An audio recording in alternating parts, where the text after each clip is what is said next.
សួស្តីបងប្អូនទាំងគ្នាដែលកំពុងតែតាមដានទស្សនានៅវីដេអូនេះនៅក្នុងវីដេអូនេះខ្ញុំនឹងបង្ហាញបងប្អូនទាំងគ្នាអំពីរបៀបដែលធ្វើឲ្យកម្មវិធី Adobe Photoshop support ជាមួយនឹង Khmer Unicode ប្រសិនបើកម្មវិធី Adobe Photoshop របស់យើងមិន support ជាមួយនឹងកម្មវិធី Khmer Unicode មានន័យថាពេលដែលយើងសរសេរទៅវាដៃរត់ជើងអត់ពេញលេញទេណាឧទាហរណ៍ថាខ្ញុំចុច text ហើយខ្ញុំសរសេរណាខ្ញុំសរសេរជាអក្សរខ្មែរសរសេរដាក់ប្រាក់ណាគេរត់ដៃរត់ជើងនេះនៅចំណុចនេះយើងឃើញថាពេលដែលយើងសរសេរដាក់ប្រាក់គឺវាចេញអញ្ចឹងបងណាវារត់ដៃរត់ជើងអត់ពេញលេញអញ្ចឹងដើម្បីឲ្យវារត់ដៃរត់ជើងពេញលេញបានគឺបងប្អូនត្រូវតែធ្វើការ edit វាណា edit វាដល់មធ្យោបាយណាគឺដំបូងឡើយបងប្អូនចូលមកកាន់ពាក្យថា edit ចំណុចនេះចុចលើវាមកហើយយើងទៅស្វែងរកពាក្យថា preference បន្ទាប់មកវានឹងបង្ហាញនៅផ្ទាំងមួយទៀតហើយយើងចុចពាក្យថា Thai ណា Thai ហើយយើងធ្វើការបដូរនៅចំណុចនេះណាដំបូងឡើយវានៅចំណុចនេះនៅពាក្យថា East Asian យើងបដូរមកខាងក្រោមនេះយកពាក្យថា Middle Eastern and South Asian បដូរមកចំណុចទី2នេះណាដំបូងវានៅទី1នេះទេបន្ទាប់មកយើងយកទី2នេះពេលដែលយើងយកទី2នេះទៅគឺកម្មវិធី Adobe Photoshop របស់បងប្អូននឹង support ជាមួយនឹង Khmer Unicode ហើយណាហើយបន្ទាប់មកយើងចុច OK មកបន្ទាប់ពីយើងចុច OK យើងជ្រើសយក text មួយទៀតមកយើងសាកយកមកសរសេរតើវា support នៅណាយើងសាកយកមកសរសេរឃើញថាអត់ទាន់មានការ support ទេណាអត់ទាន់មានការ support ទេយើងសេពាក្យថាដាក់ប្រាក់ឃើញវារត់ដៃរត់ជើងហ្នឹងអត់ទាន់ពេញលេញទេអញ្ចឹងដើម្បីឲ្យ support បានណាដើម្បីឲ្យ support បាន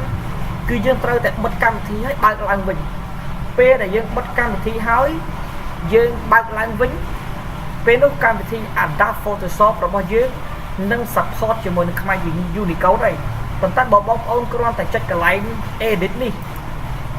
ហើយបងប្អូនចុចដូចខ្ញុំបង្ហាញមិញហ្នឹងអត់ទាន់បិទកម្មវិធីទេកម្មវិធី Adobe Photoshop របស់យើងជាមួយនឹង Khmer Unicode នៅតែមិនទាន់ support ទេអញ្ចឹងខ្ញុំនឹងធ្វើការបិទកម្មវិធីនេះហើយបើកឡើងវិញ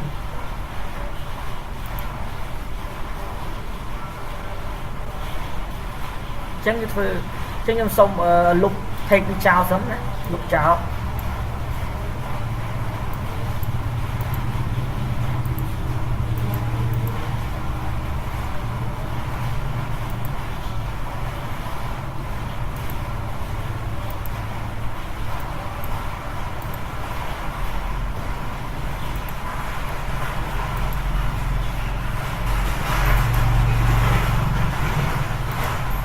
អញ្ចឹងខ្ញុំនឹងធ្វើការបិទនៅកម្មវិធីនេះណាយើងបិទកម្មវិធីនេះហើយតតែយើងបើកឡើងវិញមិនវា support អញ្ចឹងយើងបិទកម្មវិធីនេះមកបន្ទាប់មកយើងទៅធ្វើការបើកនៅកម្មវិធី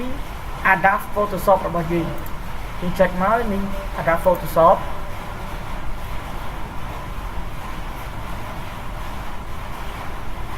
ហើយខ្ញុំនឹងទៅរក file ដែលខ្ញុំបាន save ទុកមិញព្រោះឲ្យខ្ញុំត្រូវការ design បន្តទៀតនេះ file យើង save ទុកមិញបន្ទាប់មកយើងមើលពេលយើងបិទហើយឥឡូវយើងបើកឡើងវិញហើយយើងសរសេរ text ចាំមើលថាតើកម្មវិធី Adobe Photoshop ហ្នឹងរត់ដៃរត់ជើងត្រឹមត្រូវនៅមានន័យថាវា support នៅបើយើងរត់ដៃរត់ជើងត្រឹមត្រូវមានន័យថាកម្មវិធី Adobe Photoshop និង Khmer Unicode ហ្នឹងគឺវា support ហើយមានន័យថាវាស្គាល់គ្នាហើយចេះសរសេរណាសរសេរជាអក្សរខ្មែរដាក់